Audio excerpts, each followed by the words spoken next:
System না। হ্যাঁ বাড়া কোন সিস্টেম ফলো করছে কি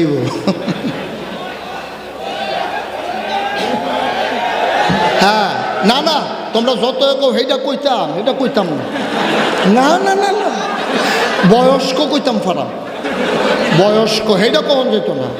আরে বেড়া সেটা কই এমনি বিপদও আছি বেড়া বুড়খা খাও দনের বাহির হয়েছে বেড়া আমি গেছিলাম এবার হজ কখনো হজ গিয়া সেটা আমি রাস্তা দিয়ে আটতে আসি এমন টাইমে দিয়ে সৌদি আরবের দুই ছোটো ছোটো বাচ্চা তার আব্বা আম্মারে আমার কাছে টাইনা আনছে আমি ওই শেখাম কি বিপদও পড়লাম আমিও ব্যাহতের রামেশের মতো ঘেরে রয়েছি হেতান তার আব্বা আম্মারে কাছে টাইনা আইনা আমারে দিয়ে আঙ্গুল আমারে দেখাইয়া আঙ্গুল দিয়া দেখাইয়া কয় মুরব্বী মুরব্বী আমি কই বেড়া তোরার ডরে আইয়া পড়লাম সৌদি আরব তোরা এখানে বেড়াইয়া গেড়াও দিয়া লাইছ বেড়া কি কইতাম আমার দুঃখের কথা আমি কইতাম না তো সেইটা হয় না না কইতাম ওই তো না এটা বস এই নুইয়া বোন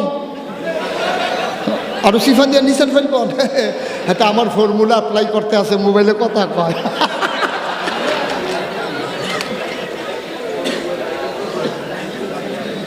আমিন কন জোরে কন আরো জোরে তাইলে নারীর মর্যাদা কে দিল ইসলাম দিল নারীর মর্যাদা হিন্দুরা নারীর মর্যাদা দেয় নাই গত কয় বছর আগেও সতীদাহ প্রথা ছিল শুনেন সতীদাহ প্রথা কারে কয় জামাই মারা গেছে আইন ছিল হিন্দুদের মহিলা জীবন্ত জামাইয়ের লোকে পুড়ে ফেলা হবে এটার নাম হলো হিন্দু ধর্ম খ্রিস্টানেরা মনে করে নারী হইল সব অলক্ষীর মূল আর ইহুদিরা কয় নারী হইল শয়তানের দূষর আর ইসলাম কয় নারীর পায়ের নিচে সন্তানের জান্নাত দেখছ পৃথিবীর সবগুলো ধর্ম নারীরে নারীরে কি নজরে দেখো হিন্দুরা বলে নারীকে পুড়িয়ে দাও পুরুষের সাথে ইহুদিরা কয় নারী হইল শয়তানের দূষর খ্রিস্টানেরা কয় নারী হইল ওই শয়তান নারীর উপরে ভর করে শয়তান আসে শয়তানের সেলা চামন্ডা আর ইসলাম কয় মায়ের পায়ের নিচে সন্তানের জান্নাত আবার বুঝো দেখি নারী আমার মায়েরা আমার বোনেরা আমার তোমার মর্যাদা দিল নারী আজকে যারা তোমার আধুনিকতার নামে রাস্তায় বের করতে চায় ওরা আধুনিকতা না তোমারে আবার কামড়ে হিচড়ে ছিঁড়ে খেয়ে ফেলতে চায় ঠিক কিনা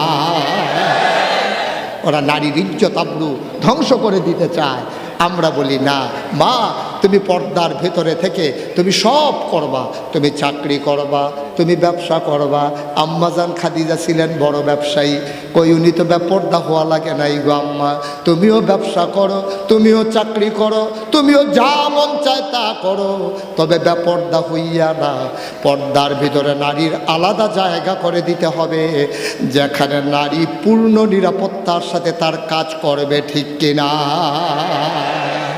এখনও তো আমার দেশে বৈষম্য একটা পুরুষ শ্রমিককে যত টাকা বেতন দেওয়া হয় নারীকে তার চাইতে কম বেতন দেওয়া হয় রাস্তার ভিতরে অভাবের তাড়নায় আমার মেয়েরা কাজ করে পিচ ডালা পথে এই নরম কোমল এই চামড়াটা পুড়ে যায় পুরুষের চামড়া আর মেয়েদের চামড়ার ভিতরে আকাশ পাতাল তফাৎ পুরুষের চামড়াটাকে এমন করে তৈরি করা হয়েছে সূর্যের অতি বেগুনি রশ্মি পুরুষের চামড়া যত সহ্য করতে পারে নারীর চামড়া এত সহ্য করতে পারে না কিন্তু সেই নারীর রোদে পুড়ে রাস্তায় মেঘে ভিজে রাস্তার ভিতরে কাজ করে পুরুষের হাজিরা যদি হয় 500 নারীর হাজিরা হয়ে যায় 300 এই বৈষম্য আমরা মুসলমানেরা মানি না ঠিক কিনা অথচ টুকরিও একটা খাড়িও একরকম ডিউটিও একটাই তারপরে কম হবে কেন দুর্বল পাইছো অসহায় পাইছো তোমাদের নারী স্বাধীনতা কারে কয় আমরা দেখছি তোমরা নারী স্বাধীনতার নামে নারীকে রাস্তায় বের করতে চাও নারীকে ভোগের সামগ্রী হিসাবে নারীকে ব্যবহার করতে চাও ঠিক কিনা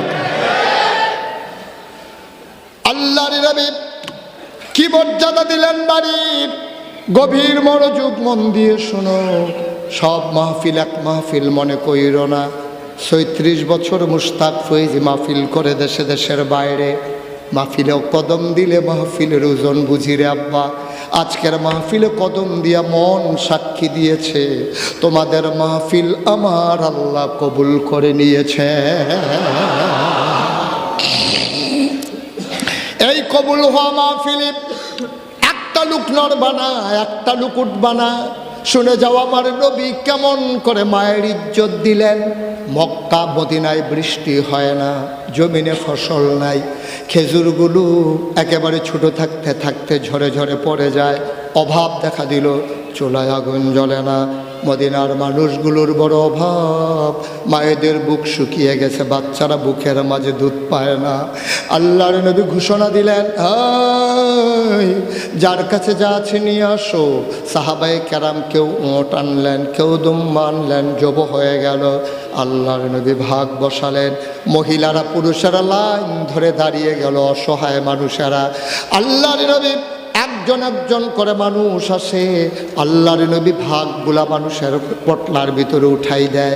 লম্বা লাইন পড়ে গেছে, মানুষ একটু অবলম্বন পেয়েছে, গোশত পাবে, রান্না হবে, মানুষ সব লাইন ধরে দাঁড়িয়ে আছে। আল্লাহর নবী বসে বসে গোশতের ভাগ বন্টন করছেন। হঠাৎ করে নবী চমকে উঠলেন, থমকে দাঁড়ালেন, আশ্চর্যান্বিত হয়ে গেলেন।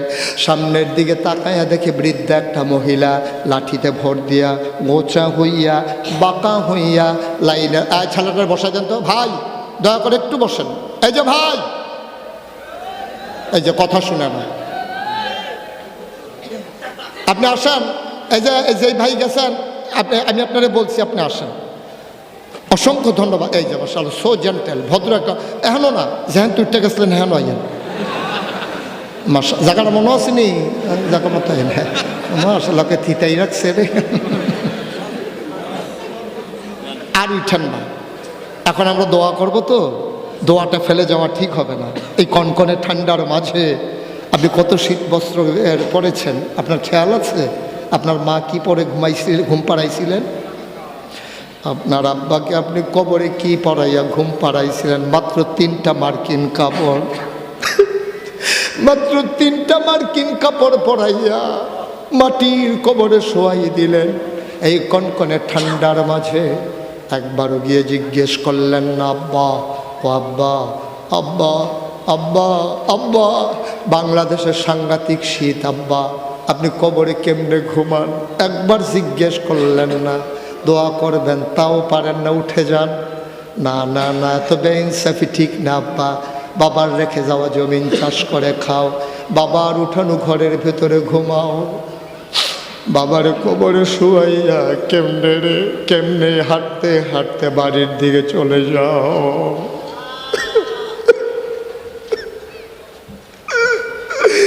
আল্লাহর নবী তাকায়া দেখে বৃদ্ধা মহিলা লাঠিতে ভর দিয়ে দাঁড়িয়ে আছেন লাইনের ভিতরে। নবী চমকে উঠলেন, থমকে দাঁড়ালেন, আশ্চর্যান্বিত হয়ে গেলেন। নবী তাকাইয়া দেখলেন মহিলাটা কে। তিনি আস্তে আস্তে কাছে গেলেন, গিয়া তাকাই রইলেন অনেকক্ষণ, আস্তে করে জড়াইয়া ধরলেন, কপালে চুমু খাইলেন। নবী কান্দে, আম্মা আমার আম্মা, আমার আম্মা, আমার দুধমা হালিমা।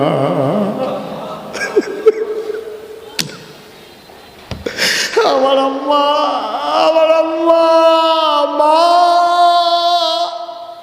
আমার মা, আমার দুধমা হালিমা, যার বুকের দুধ খেয়ে মোহাম্মদ তিল তিল করে বড় হয়েছে, যেই মায়ের বুকের ভিতরে মোহাম্মদ বুক রেখে ঘুমিয়ে পড়েছে।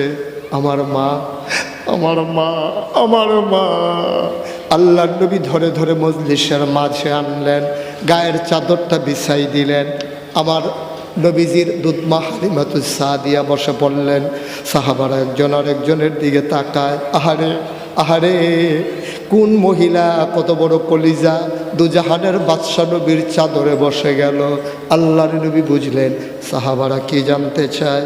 নবী আবার চোখের পানি ছেড়ে দিয়ে কয়, নিশ্চয়ই তোমরা জানতে চাও আমি কার জন্য গায়ের চাদর বিছাইলাম। এই মহিলা আর কেউ না, এই মহিলা আমার দুধমা হালিমাতুস সাদিয়া।